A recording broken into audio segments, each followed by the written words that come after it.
Oh, le pouvoir de la décision. Oh mon Dieu. Tu sais, j'ai fait un post il y a quelques jours en fait sur le pouvoir de la décision. Peut-être on ne se rend pas compte, mais nous sommes le résultat de nos propres choix. On dit souvent, on accuse les parents, on accuse souvent notre pensée. Et j'étais comme cette personne, j'accusais le vent, j'accusais l'État, j'accusais ma mère, j'accusais tout ce qui s'était passé autour de moi, j'accusais même presque n'importe quoi. Mais tu sais quoi? C'est toi en fait. Tu es responsable en fait de ce qui t'arrive aujourd'hui. Tu es responsable en fait de la situation dans laquelle tu es aujourd'hui. Je ne dis pas que je suis contente que tu sois là-dedans, parce que j'étais cette personne-là et tous les jours c'est un combat en fait. Chaque choix que tu prends, même lorsque tu ne prends pas de choix, tu prends le choix de ne rien faire, c'est un choix. La différence entre les animaux et nous, c'est ça en fait. Les animaux, ils n'ont pas besoin de décision. Les animaux, ils font en fait, ils n'ont pas d'instinct, ils n'ont pas, mais toi, on t'a donné le free will. On va te donner le free will en fait.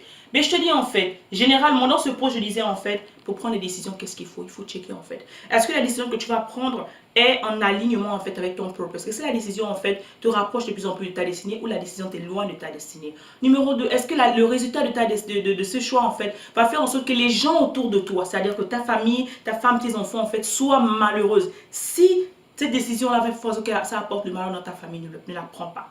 L'autre décision aussi, est-ce que la décision, parce que souvent c'est ça le grand problème, on prend des décisions sur le moment par rapport aux émotions. Lorsqu'on se sent heureux, on veut faire quelque chose. Lorsqu'on se sent malheureux, on veut faire quelque chose. Moi, je vais te demander de tuer ces émotions. Je vais te demander de contrôler ces émotions. C'est difficile, mais il a fallu que j'apprenne à le faire. Lorsque tu prends une décision, d'accord, sur le poids de la colère et que tu regrettes à l'instant T, à la seconde T, c'est déjà parti. C'est déjà parti. Il faudra que tu apprennes d'abord à contrôler tes émotions. Si tu es énervé et tu as envie de prendre une décision, calme-toi d'abord, d'accord? Fais du vide autour de toi, relaxe-toi. Ensuite, reviens maintenant voir si c'est plus clair en fait avant de prendre cette décision. Parce que c'est comme ça en fait que les gens prennent des décisions et après, ben, ils regrettent et c'est fini en fait. Des fois, il y a des décisions irréversibles.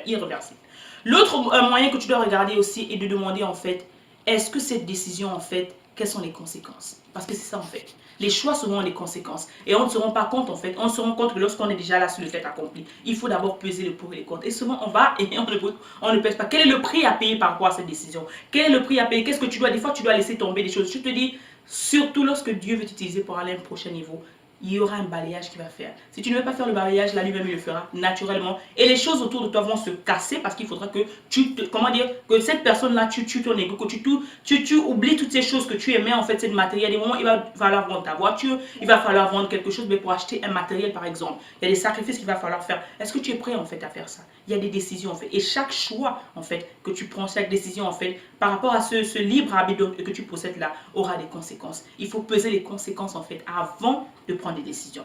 Et si cette décision n'est pas en harmonie en fait avec tes propres principes, ne la prends pas. Si toutes ces réponses en fait à ces questions sont non, ne prends pas cette décision. Ne prends pas cette décision parce qu'en fait, à la fin, à la ligne, en fait, mais comme on dit, tu seras seul face à ta conscience. Et il faudra que tu sois responsable, en fait, de ces décisions que tu as prises et en assumer les conséquences. Alors, c'était ta coach avec amour. J'espère que cette vidéo t'a béni. Partage-la, aime-la et on se retrouve dans ma prochaine vidéo. Au revoir.